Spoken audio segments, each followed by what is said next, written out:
Hey everybody, welcome to What's Up Wednesday, and thanks for being here with us. I wanted to talk about crisis management planning. Now, last month in April, Angela Canderas, one of our senior consultants, and I presented to a group of between 100 and 150 professionals who work in safety and workers' comp on the importance of crisis management planning. I want to address that a little bit because uh, I was reviewing a lot of pictures and reports from Safety Week here in May, and a lot of our folks out on projects did emergency drills and all kinds of emergency planning during Safety Week is just kind of exercises to keep people current with the processes we follow in the event of an emergency. But what I've discovered over the years is that oftentimes companies don't have a formal crisis management plan in place. Now, if you look at our safety programs, our accident prevention programs, usually we have a section that's called emergency planning and response. And usually that covers what to do in case of all kinds of emergencies. It could be tornadoes, hurricanes, earthquakes, you name it, natural disasters, weather events. It could be a bomb threat. It could be an active shooter situation. It could be an injury accident.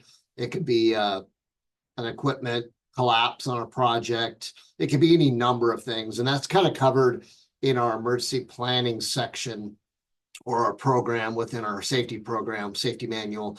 But crisis management planning, I argue, is a very different thing. A crisis management plan involves a hierarchy of people within an organization, and those people are chosen to participate or to cover and fill certain roles. So there's somebody in the company who's responsible for the overall program. There's somebody at each site who's responsible for the crisis management program and plan at that site. And then there are different supporting people who will jump in and help with certain things. So if we kind of look at the anatomy of, let's just say an example would be a fatality event on a job site. Maybe a worker fell and it was a fatal fall.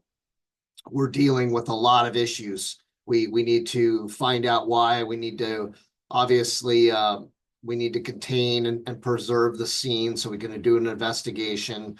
We need to notify necessary authorities. We need to call the police in the event, obviously, of a fatality. We need to figure out how we're gonna handle that with the family. We need to deal with the ramifications and repercussions of everybody who was on site, whether they saw the event or didn't see it. And we have to deal with the media. And I always say that a crisis is going to be big or small depending on what's going on in the news world that day. If it's a slow news day, then every news station will have a van with a camera and a news anchor on site, live, and they're filming. In a really busy news day, if something else happens, it may go almost unnoticed, but we can't control that. What's really important when we develop a crisis management plan, and just to note that ISS can help with this is something that we do, is that we need to write a plan. We need to base that plan on kind of a flow chart of the types of events that we may incur as an organization. And then we need to have a formal structure of how we respond, what we do. And the one thing that I will say that's absolutely critical is that there's only one person appointed to speak to the media. Nobody else can speak to the media, and that's hard because what'll end up happening is somebody will show up and they'll stick a microphone right in the face of a superintendent or just a worker who's leaving the site. And we need to make sure that we really preserve what is being said, and it needs to show genuine concern. And the one thing I'll say about a statement, I don't even need to get into what the statement says. It needs to be formalized, and it needs to be within the program based on what the event is. It's not something you make up as you go. And this is usually a situation where a company will work with their legal counsel to develop this portion of the program. And then I think that the other thing that's really important to consider is that when I look back on fatality investigations and I look back at events like the Deepwater Horizon, or more recently, we had a tower crane collapse in Seattle that killed 4 people when they were dismantling the crane. And I could think of thousands of examples, Big Blue, Milwaukee Brewers Stadium. We see these major events. And one thing that was lacking in many of those that isn't today is today everybody has a smartphone. And that smartphone has social media apps attached to it. It has a really good camera. This is like an iPhone 13. It's an older iPhone, but it's phenomenal, the power of these things and what you can do. And in our crisis management plans, it's our number one enemy because both the public as well as people who are on our projects are going to grab their phone. They're going to take pictures. They're going to live broadcast to YouTube or Facebook or something like that.